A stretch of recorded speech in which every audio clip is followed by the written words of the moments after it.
వారికి అవగాహన లేకపోవడము, ఏం చదవాలి, ఎలా చదవాలి, ఎక్కడికి వెళ్ళాలి, ఊరు వదిలేయాలంటే ఒక రకమైన ఫీలింగ్, ఈయన చదువుకోవాలి, ఈయన ఉండాలని కాదు. ప్రపంచాన్ని దాటి వెళ్తున్నారు మన పిల్లలు, తెలుగు పిల్లలు, ముఖ్యంగా తెలుగు పిల్లలు. మండల స్థాయిలో ఉత్తీర్ణులైనటువంటి మొదటి, రెండవ స్థాయిలో ఉన్నటువంటి విద్యార్థులకు అద్భుతంగా నడుస్తున్నది. మా ప్రభుత్వ పాఠశాలలో పనిచేసే ఉపాధ్యాయులు ఒక అద్భుతం మీకు చెప్పాల్సింది. మరి ఇంత మంచి స్కూళ్ళు నడుస్తున్నాయి, మరి ప్రైవేట్ పాఠశాలలో లక్షలు పోగొట్టుకుంటున్నాం తల్లిదండ్రులు. మరి మేము మంచిగా చెప్తున్నాం, రండి అని చెప్తున్నాం. ఒకటే ఒక బాధ ఏంటంటే పిల్లల తల్లిదండ్రులు స్టేటస్గా ఫీల్ అవుతుంది. వాస్తవంగా అంటే మేము మా పిల్లలు ప్రైవేట్ పాఠశాలలో చదివితేనే మేము మా స్టేటస్ పెద్దగా ఫీల్ అవుతున్నాం. అట్లనే చదువు మంచిగా వస్తుందన్న ఫీల్ అయితే లేదు. ఈ స్కూల్లో చదువు మంచిగా ఉంటుందా, ఆ స్కూల్లో చదువు మంచిగా ఉంటుందా అని ఫీల్ అయితే లేదు. ఏ స్కూల్లో చదివిస్తే మా స్టేటస్ పెరుగుతుంది అని మనం గమనిస్తున్నాం. ఇవాళ మంత్రుల పిల్లలు ఎక్కడ చదువుతారంటే ఒక పెద్ద కార్పొరేట్ స్కూల్ చదువుతారు. ఆ స్కూల్ ఎట్లుంటుందంటే ఎల్కేజీ చదువుకునే పిల్లవాడికి 10 లక్షల ఫీజు ఉంటుంది. ఇక దానికంటే కొద్దిగా తక్కువ వాళ్ళు 5 లక్షల ఫీజులు ఇస్తారు. ఇంకా తక్కువ ఉన్న ఫీజులు మన దగ్గర చూస్తాం 5,000 10,000 ఉంటుంది. మా దగ్గర 0, ₹1 తీసుకోకుండా మేము చెప్తాం. 10 లక్షల ఫీజు ఉన్న దగ్గర చెప్పేది ఏంటంటే ఏబీసీలే చెప్తారు. ఆడ కూడా మేము కూడా చెప్పేది ఏబీసీలే. కానీ మన దగ్గర ఈ దౌర్భాగ్యమైన పరిస్థితి ఉన్నది. ఆ స్కూల్లో ఆ స్టేటస్ ఉన్న వాళ్ళు చదువుతారు, ఈ స్కూల్లో ఈ స్టేటస్ ఉన్న వాళ్ళు చదువుతారు. ఇక్కడ స్టేజ్ మీద ఉన్న వాళ్ళందరం ప్రభుత్వ పాఠశాల చదివిన వాళ్ళని, వీళ్ళు ఒక్కోళ్ళని గవర్నమెంట్ ప్రైవేట్ స్కూల్లో చదివిన వాళ్ళు లేరు.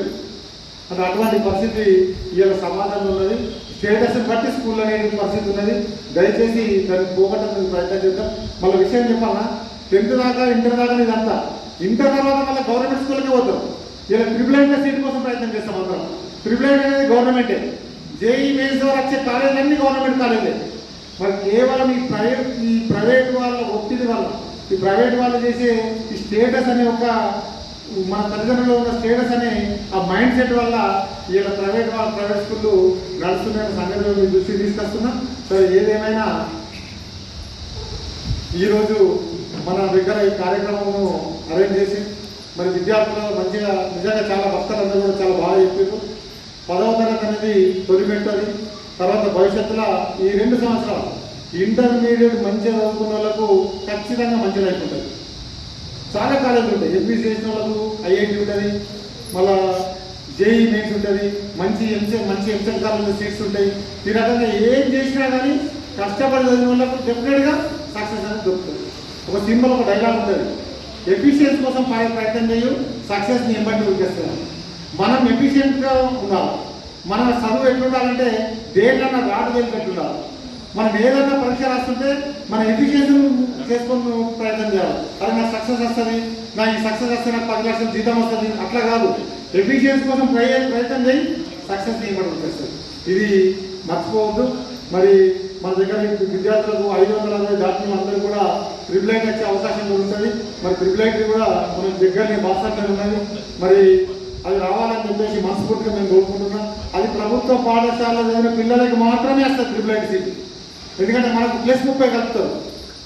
కాబట్టి 560 మార్కులు దాటినందుకు దాదాపుగా ట్రిపుల్ ఐటీ సీట్ వచ్చే అవకాశం ఉన్న సంగతి మేము దృష్టికి తీసుకొస్తున్నాం. సరే, మనకు పూజకి గారు నాకు 20-25 ఏళ్ళ నుంచి పరిచయం ఉన్నారు. మరి విద్యారంగం మీద దృష్టి పెట్టి విద్యార్థులకు ఇటువంటి సేవా కార్యక్రమాలు చేయడం అనేది కూడా చాలా అరుదైన విషయం. నిజంగా మనం వేరే కార్యక్రమాలు చేస్తాం. ఇంతకుముందు ప్రవీణ్ కూడా చెప్పిండు, ఏమనుకో కూర్చున్నట్టుగా అడిగినట్టున్నా, ప్రవీణ్ కూడా చెప్పిండు, విద్య నిజంగా ఇవాళ ప్రభుత్వంలో ఉన్న పెద్దలు వీళ్ళందరూ ఒక ఆలోచన చేయాలి. కేవలం విద్యను వైద్యాన్ని పట్టించుకోవాలి. కానీ విద్యా వైద్యాన్ని పట్టించుకోకుండా ఇంకా వేరే అంశాలను పట్టించుకోవడం వలన నిజంగా మనము ఇవాళ సమాజంలో కొంచెం దూరం పోతున్నాం. మరి పెద్దలు ఎవరైతే విద్యా వైద్య రంగాలలో విద్యారంగం మీద దృష్టి పెట్టి దీన్ని తీసుకుపోతారో, ఆయన ఇంతకుముందు ప్యాడ్స్ పంచడం కానీ ఇలా ఫస్ట్ సెకండ్ వచ్చే వాళ్ళకి ఇటువంటి కార్యక్రమాలు చేయాలి. వాళ్ళకి కొద్దిగా బూస్ట్ ఇచ్చినట్టయితే, వాళ్ళకి ఏంటంటే ఒక ప్రేరేపించినట్టయితే. మరి ఈ కార్యక్రమం చేస్తున్నందుకు ఎడ్యుకేషన్ గారికి మరి వాళ్ళ సంస్థలో ఉన్న మిగిలిన సభ్యులందరూ కూడా నేను మా పిఆర్టీ జిల్లా శాఖ పక్షాన ధన్యవాదాలు తెలియజేస్తున్నా. మరి మన మండలంలో పత్రికా మిత్రులు కూడా చాలా బాగుంటారు. మరి వారు కూడా నేను మా ఆవేదనను తీసుకుపోతున్నాం. ప్రభుత్వ పాఠశాలల్లో విద్యార్థులను జైలు చేసే విధంగా మీరు కూడా పత్రికాముఖంగా రాయాల్సిందిగా కోరుతున్నా. అన్ని పాఠశాలలు బ్రహ్మాండంగా నడుస్తున్నాయని చెప్పండి. మా పాఠశాలలో 568 మార్కులు వచ్చినాయి. అంటే దాదాపు ప్రభుత్వ పాఠశాలలో చదువుకునే పిల్లలలో మార్కులే ఫస్ట్ వచ్చింది మా పిల్లల స్కూలు. నేను గర్వంగా ఫీల్ అవుతున్నా. మరి ఇటువంటి విషయాలకు పత్రికలు రాస్తే ఇంకా మేము ముందుకు పోతామని చెప్పి మీకు తెలియజేస్తూ మరి అవకాశం ఇచ్చినందుకు మీ అందరికీ మేము ఈ సంస్థని ఏర్పాటు చేయడానికి కారణాలు మేము వచ్చినటువంటి నేపథ్యం. మరి ఇంతకుముందు మా అన్న చెప్పిండు, ఒక్కొక్క ఊరిలో 10 మంది ప్రాజెక్టులు ఉంటారు, 20 మంది ప్రాజెక్టులు ఉంటారు, కానీ పెద్ద ప్రాజెక్ట్ అనే పేరు ఒకటే ఉంటుంది అనేది. కానీ ఇవన్నీ రావడానికి మరి ఇవన్నీ నేర్చుకోవడానికి కారణాలు మేము ఉన్నటువంటి నేపథ్యం కొంచెం చెప్పడం జరుగుతూ ఉంది. మేము హాస్టల్లో చదువుకున్నప్పటి నుంచి 5వ తరగతి 4వ తరగతి నుంచి చదువుకున్నప్పటి నుంచి కూడా అక్కడ ఉన్నటువంటి అరుణాథ్ సింగ్ కానీ, శంషు కానీ, ఇక్కడ ఉన్నటువంటి జేడి కానీ, మా వీరేంద్రన్న కానీ, నేను కానీ అందరూ కూడా చిన్నప్పటి క్లాస్మేట్లమే. అంటే అరుణాథ్ సింగ్ నేను రెగ్యులర్ ఉంటాం. కానీ వీళ్ళందరూ కూడా మీరందరూ పాస్ అయిందని వాళ్ళ తల్లిదండ్రుల ద్వారా వచ్చిన తర్వాత మరి అక్కడ కలవడం జరిగింది. కాబట్టి హాస్టల్లో చదువుకున్న తర్వాత నేను నవీపేట ఉప సర్పంచ్ అయిన తర్వాత నేను చదువుకున్నటువంటి సందర్భంలో మా అన్నగారు ఏబీవీపీ, నేను పీడిహెచ్. ఆ రోజు ఇద్దరం కూడా విద్యార్థుల సమస్యల మీద పోరాటం చేసినటువంటి వ్యక్తులం. అది అయిన తర్వాత టీచర్స్ యూనియన్తో కానీ మిగతా సంఘాలతో కానీ అన్ని సంబంధాలు ఉన్నటువంటి నేపథ్యంలో ఉప సర్పంచ్ అయిన తర్వాత మేము ఎప్పుడు ఏదో ఒకటి సాయం చేయాలి, ఏదో ఒకటి చేయాలనే లక్ష్యంతోనే మరి జన వికాస్ సేవా సంస్థను నా సొంతంగా ఏర్పాటు చేయడం జరిగింది. ఎవరితోనో సహకారము, లేకపోతే ఎవరిలో డబ్బులు వసూలు చేసి లేకపోతే ఇంకోటో కాదు. ఎవరైనా సాయం చేస్తామనంటే మాత్రం ఖచ్చితంగా తీసుకుని వెళ్ళి వాళ్ళకి చేస్తాం. ఈ ప్రోగ్రాం పెట్టుకున్నట్టే మా ప్రజలను అన్నాడు, మీకు పని లేదా ఎందుకే మేము ఇప్పుడే బాధలున్నాం కదా. మేము రెగ్యులర్ కూడా డబ్బులు ఉన్నటువంటి వ్యక్తులు కాదు. ఈ దగ్గర చాలా మంది డబ్బులు ఉన్నటువంటి వ్యక్తులు, కానీ మేము డబ్బులు లేకపోయినా సామాజిక స్పృహ ఈ కార్యక్రమాలు ఎట్లా చేయాలని అన్నతో చర్చించినాం. ఏం చేద్దామంటే మోహన్ రెడ్డిని కానీ ఇక్కడ ఉన్నటువంటి వాళ్ళందరినీ కూడా కాంటాక్ట్ అయ్యి మనకు ఉన్నటువంటి పిల్లలు వాళ్ళ ఆలోచనలు వాళ్ళకి ఉన్నటువంటి ఏదైతే ఉత్సవాన్ని ఇంకా ఉత్సవం చేయాలనే లక్ష్యంతో ఇది ఏర్పాటు చేసుకోవడం జరిగింది. ఈ ఏర్పాటుకు మాకున్నటువంటి ఆలోచన ఏంటంటే బాబాసాహెబ్ అంబేద్కర్, మహాత్మా జ్యోతిరావు పూలే, భగత్ సింగ్. నేను 7వ తరగతిలో భగత్ సింగ్ విగ్రహాన్ని పెట్టిన ఇక్కడ పంజాబ్లో భగత్ సింగ్ చేసినటువంటి త్యాగం, ఈ భారతదేశానికి చేసినటువంటి త్యాగాన్ని గుర్తించినాం. ఆయన చనిపోయినటువంటి స్థలానికి వెళ్ళినాం. ఈ దేశంలో బాధల్లో రోజులకు జరుగుతున్నటువంటి మొన్న జరిగినటువంటి పాల్గాన్ దాడుల్లో అమరులైనటువంటి వాళ్ళు ఇట్లాంటి అక్కడ ఉన్నటువంటి పరిస్థితులు కానీ, మరి అదేవిధంగా బాబాసాహెబ్ అంబేద్కర్ కానీ, మహాత్మా జ్యోతిరావు పూలే కానీ, సావిత్రి పూలేబాయి మీలాంటి వాళ్ళకు మనలాంటి వాళ్ళకు చదువుకోవాలని కొట్లాడినటువంటి చరిత్రను నేర్చుకున్నటువంటి వ్యక్తులు మేమందరం కూడా. అందుకే డబ్బున్నా లేకపోయినా ఈ సమాజంలో గౌరవంగా బతకాలి, ఈ సమాజంలో ఇంకొకరికి సాయం చేయాలి, ఈ సమాజంలో ఎస్సీ ఎస్టీ బీసీ మైనార్టీతో పాటు అందరికీ అండగా ఉండాలనే లక్ష్యంతో ఉన్నటువంటి వ్యక్తులం. ఎక్కడ కూడా భయం అనేది లేదు. ఎక్కడ కూడా ఇబ్బంది పడ్డా ఎదుటి వాళ్ళతో చర్చించుకొని ఈ సమస్యకు పరిష్కారం కానీ, లేకపోతే ఎవరైనా బాధపడుతుంటే వాళ్ళకు నా దారం లేదు వీళ్ళకి సాయం చేద్దామన్నా చర్చించుకున్నటువంటి వ్యక్తులు మేము ఇక్కడ. అనేక రకాల ఆలోచనలు ఉన్నాయి. వీరందరిపై కూడా వేరే వేరే ఆలోచనలు ఉన్నటువంటి వ్యక్తులు ఇక్కడ ఉన్నటువంటి వాళ్ళు. కానీ ఎదుటి వాళ్ళకి ఏదో ఒక రకంగా సాయం చేయాలనే పద్ధతిలో ఉన్నటువంటి వాళ్ళం కాబట్టి ఆ రకంగా ఉన్నటువంటి వ్యక్తులు అనేది కూడా ఈ సందర్భంగా చెప్తాం. మేము ఉన్నటువంటి వాళ్ళకు ఇక్కడ మోహన్ రెడ్డి గారు, వీళ్ళ గాను, శివకుమార్ గారు, ఇక్కడ ఉన్నటువంటి గుమ్మన్న గారు, ఇట్లాంటి వాళ్ళు మరి జేడి గారు ఏదో ఒక రకంగా ఎంకరేజ్ చేస్తూ ఉంటారు కాబట్టి మేము ఇవాళ ముందుకు పోతా ఉన్నాం. అందుకే రాజకీయాలన్నీ కూడా శాశ్వతమే. ఎప్పుడు కూడా రాజకీయాల్లో మేము చిరకాలం ఉండేటువంటి వ్యక్తులం కాదు. కానీ ఈ సమాజంలో పక్కపట్టి వాళ్ళకు జరుగుతున్నటువంటి ఇబ్బందులు కానీ, అన్యాయాలు కానీ, లేకపోతే వాళ్ళకు ఉన్నటువంటి ఆర్థిక ఇబ్బందులు కానీ, ఇంకో సమస్య వచ్చినప్పుడు అండగా నిలబడినటువంటి వ్యక్తుల్లో నేను కొన్ని అనేది కూడా చెప్తా ఉన్నాం. అందుకే మేము రాజకీయాల్లో 10 ఏళ్ళ నుంచి 20 ఏళ్ళ నుంచి ఉన్నాం. కానీ అందరూ అనుకుంటారు ఈ కారణంగా తిరగని, బట్టలు వేసుకోగానే, ఇవన్నీ వేసుకొని కొట్టు సంపాదిస్తున్నారు అనుకుంటారు. కానీ ఎక్కడ కూడా మాకు తెలిసినటువంటి పని చేసుకుంటూ ఈ సమాజంలో ఉన్నటువంటి వాళ్ళందరికీ మాకు వచ్చినటువంటి రూపాయితోనే సాయం చేస్తున్నాం తప్ప ఇంకోటి లేదనేది కూడా ఈ సందర్భంగా తెలియజేస్తా ఉన్నాం. అందుకే 10 సంవత్సరాలుగా ప్రభుత్వ పాఠశాలలో చదువుతున్నటువంటి వాళ్లకు మేము దాదాపు 450 నుంచి 500 మందికి ప్రభుత్వం ద్వారా పాఠశాలలో అందరినీ ఒకసారి ఉపాధ్యాయుని దగ్గర చేసి వాళ్ళందరికీ ఖచ్చితంగా 2 పెన్నులు, ఒక ఎగ్జామ్ ప్యాడ్లు ఇస్తాం. దాంతోపాటు హాస్టల్లో ఉన్నటువంటి విద్యార్థులకు ఏదైనా సమస్యలు వచ్చినప్పుడు వాళ్ళకి అండగా ఉంటాం. ఎవరైనా హాస్పిటల్ ఉన్నటువంటి పరిస్థితుల్లో ఇబ్బందులు ఉన్నటువంటి వాళ్ళకు చేదోడు వాదోడుగా ఇది ఉంటాం. ఇట్లాంటి కొన్ని ఒక 5-10 ఒక 20,000 సమస్య వచ్చినప్పుడు ఖచ్చితంగా మేము ఆదుకోవడానికి మాకున్నటువంటి మిత్రులకు చర్చించుకొని చేయడానికి ఉన్నటువంటి వాళ్ళమే మేము జన వికాస్ సేవా సంస్థ. అందుకే బాబాసాహెబ్ అంబేద్కర్ గారు చెప్పారు, మనిషికి పరిజ్ఞానం ఇస్తే ఆ పరిజ్ఞానము ఈ చరిత్ర దగ్గర ఇంకెంతకైనా తీసుకుపోతుంది అనేది. అందుకే బాబాసాహెబ్ అంబేద్కర్ ఏం చెప్పిందంటే, చదువుకోవడానికి ఒక మంచి పుస్తకం ఇవ్వండి, వాళ్ళకు బలంగా అవడానికి కొంచెం తిండి పెట్టండి, వాళ్ళు ఏదైనా చేస్తారు, ఏదైనా సాధిస్తారు అనేది ఆయన యొక్క ఆశయం. అందుకే మహాత్మా జ్యోతిరావు పూలే గారు కానీ, వాళ్ళ సావిత్రి పూలే గారు కానీ, ఆ రోజు ఉన్నటువంటి మూఢ విశ్వాసాలు కానీ, చదువులేని పరిస్థితుల్లో ఉన్నటువంటి దాంట్లో ఇవాళ మహిళలకు మొదటి పద్దులమ్మగా మరి ప్రాధాన్యత పొందినటువంటి నాయకురాలు మహాత్మా జ్యోతి పూలే గారు. అందుకే భగత్ సింగ్ కూడా చెప్పాం కదా, ఈ దేశంలో ఆనాడు 100 సంవత్సరాలు బ్రిటిష్ వాళ్ళు దోచుకుంటా ఉంటే, ఈ దేశంలో జరుగుతున్నటువంటి హింస కానీ, ఈ దేశంలో సంపదలు కానీ ఇవన్నీ కొట్టుకపోతూ ఉంటే బ్రిటిష్ వాళ్ళు ముష్కరులకు వ్యతిరేకంగా మరి చిన్న వయసులో మరి నవ్వుతూ ఉరికంబాలు ఇచ్చినటువంటి నేత భగత్ సింగ్. కానీ మిమ్మల్ని ఆ రకంగా కావాలని చెప్తారేమో. ఈ సమాజంలో మీ తల్లిదండ్రులు కష్టపడేటువంటి నేపథ్యం, మన అమ్మ నాన్న కైకిలు చేసి, మన అమ్మ నాన్న ఒక రైస్ మిల్లో పనిచేసి, మన అమ్మ నాన్న ఒక బీడీలు చేసి, మన అమ్మ నాన్న ఒక చెప్పులు కుట్టి, మన అమ్మ నాన్న ఒక పుస్తకాల దుకాణంలో పనిచేసి, మన అమ్మ నాన్న కిరణ్ షాపులలో పనిచేసి, మరి ఇవాళ సఫాయి పనిచేసి, ఇవాళ అనేక రకాలుగా ఇవాళ కష్టపడ్డటువంటి పిల్లలు ఉన్నాం మనం అందరం కూడా. ఆ రోజు మేము చదువుతున్నటువంటి చదువులు ఇవాళ చాలని తిండి, మరి నీళ్ళ చారు, పురుగులన్నం, ఇట్లాంటి పరిస్థితి ఉండే హాస్టల్లో మా దానికి అప్పుడప్పుడు వచ్చి కొద్దిమంది మిత్రులు తింటా ఉంటుంది. మేము అవన్నీ కూడా భరించినటువంటి వ్యక్తులం. మేము ఎక్కువ పెద్ద దొరకపోయినా ఈ సమాజాన్ని నమ్ముతున్నాం. ఈ సమాజాన్ని నమ్ముకునే ఈ సమాజంలో ఇవాళ తలెత్తుకొని తిరిగే విధంగా మేము ఇది చేస్తా ఉన్నాం.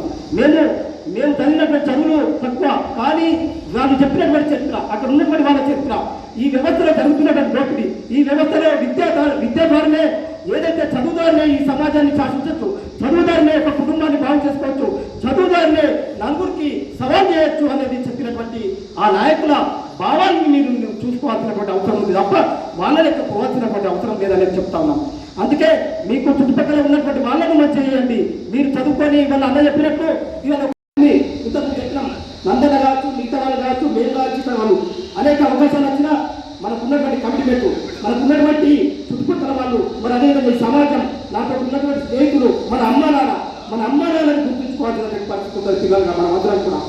ఎందుకంటే నాలేశ్వరంలో చదువుకున్న అమ్మాయి ఇవాళ నవీపేటకు రావాలంటే మన అమ్మ పొద్దున లేచి గువ్వాడి తర్వాత ఈ మోడల్ స్కూల్ కాలేజ్ పంపుతా ఉంటే మనం వచ్చి జల్సాలతోనో లేకపోతే ఇంకోటో ఫోన్లతోనో ఫ్రెండ్స్తోనో ఆమె 20 రూపాయలు 100 రూపాయలు తెస్తే ఆ రకంగా జల్సాలతో తిరిగి మోసం చేసి ఇంకోటి చేస్తే మన తల్లిదండ్రులంతా కూడా గుండెలు కొట్టుకొని ఒక 4 రోజులు లేచి మరి ఇబ్బంది పడే పరిస్థితి ఉంటుంది. అందుకే మీరందరూ కూడా సీరియస్ ఆలోచించాల్సినటువంటి అవసరం ఉంది. ఈ వ్యవస్థ అంతా కూడా రాను ఇంకా తప్పుడు ఆలోచనతో ముందుకు పోతున్నటువంటి పరిస్థితుల్లో మనం అందరం కూడా ఈ వ్యవస్థలో మనం కూడా ఎట్లా బతకాలి, ఈ సమాజాన్ని మనం కూడా ఏదైనా మంచిగా చేద్దాం. మాకు వెళ్తాం, మనం 10వ తరగతి పాస్ అయ్యాం కాబట్టి ఇంటర్మీడియట్ పోదాం, డిగ్రీకి పోదాం, లేకపోతే ఇంకా అనేక రకంగా చదువులు చదివి సాధిద్దామని చెప్పాలి. ఇవాళ అనేక మంది ఫేస్బుక్లలో చూస్తా ఉన్నాం, గోడలు రాసుకొని ఇవాళ IPS అవుతా ఉన్నారు, వారికి సన్మానం చేస్తూ ఉన్నారు. మరి ఇవాళ అనేక రకాల కష్టం చేసినాడు, హోటల్లో పనిచేసినాడు, ఇటుక బట్టిలో పనిచేసిన అతను, లేకపోతే ఒక అయ్యతోట పనిచేసినటువంటి వ్యక్తులు వాళ్ళందరూ కూడా చాలా మంది పెద్ద పెద్ద పోస్టులలో చూస్తున్నటువంటి పేపర్ల చరిత్ర రాస్తాం. ఒక్కొక్క ఇంట్లో 3కి 4 ఇవాళ టీచర్ జాబ్లో లేకపోతే ఇంకా వేరే జాబ్లు వచ్చినప్పుడు ఇవాళ సంతోషం అనిపిస్తూ ఉంది. మనకు సంబంధం లేదు, మన ఏదో రాష్ట్రాలలో ఏదో జిల్లాల్లో జరుగుతున్నటువంటి పరిస్థితుల్లో అవన్నీ కూడా పరిశీలన చేసినప్పుడు అరే ఆనందం అనిపిస్తూ ఉంది. ఈ వ్యవస్థలో ఇంకా ఈనాటి కష్టపడేటువంటి తల్లిదండ్రుల పిల్లలు ఇంకా వేరే వాళ్ళకు మనకు ఇంకా ఇంప్రెషన్ తీసుకొస్తారు అనే ఆలోచన ఇంకా కలుగుతూ ఉంది. కాబట్టి ఆ రకంగా మీరు ఉండాల్సినటువంటి అవసరం ఉందని ఈ సందర్భంగా తెలియదు. అందుకే నా దగ్గర డబ్బులు లేవు, నాకు వచ్చిన డబ్బులలో మీలాంటి వాళ్ళను మరి అదేవిధంగా ఇబ్బందులు ఉన్నటువంటి వాళ్లకు మరి బట్టలు కానీ ఇంకా కానీ మీరు చేసేటువంటి శక్తి తప్ప ఇంకోటి లేదు. నాకు కూడా ఇంట్లో రోజు పంచాయతీలు అవుతూ ఉంటాయి, అరే ఇవేం కార్యక్రమాలు పెడుతున్నావు, ఇదేం చేస్తూ ఉన్నావు, ఇదే నా పిల్లలు పెద్ద అవుతూ ఉంటారు. కానీ నేను చిరకాలం కూడా బతుకున్నంత వరకు ఇవి బంద్ చేయమని చెప్తా ఉన్నాం.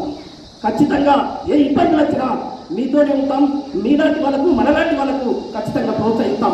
కాబట్టి మీరు దాన్ని గుర్తించాల్సినటువంటి అవసరం ఉంది. ఏదో చెట్టుకోసంగా ఈ చిన్న కానుక లేకపోతే మనకి ఇచ్చేసి సన్మానం చేసి తీసుకుపోయి ఇంట్లో పెట్టి అది ఇస్తే ఆడగట్టడంలో ఎన్నడూ కూడా మర్చిపోరు.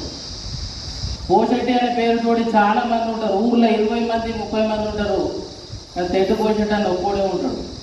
ఒక 2 రూపాయలు సంపాదిస్తే 1 రూపాయి సమాజం కొరకు ఖర్చు పెడతా అన్న ఒక మంచి ఉద్దేశంతో ఉన్న ఒక మనిషి. నేను హాస్టల్లో ఎస్సీ హాస్టల్లో, నేను కూడా హాస్టల్లో ఉంటుని, అన్న కూడా హాస్టల్లో చదువుకున్నాడు. మా బావ పేరు కూడా పోషిటే బుజ్జి అంటారు. ఆయన అన్న చాలా సాన్నిహిత్యంతో ఉండు.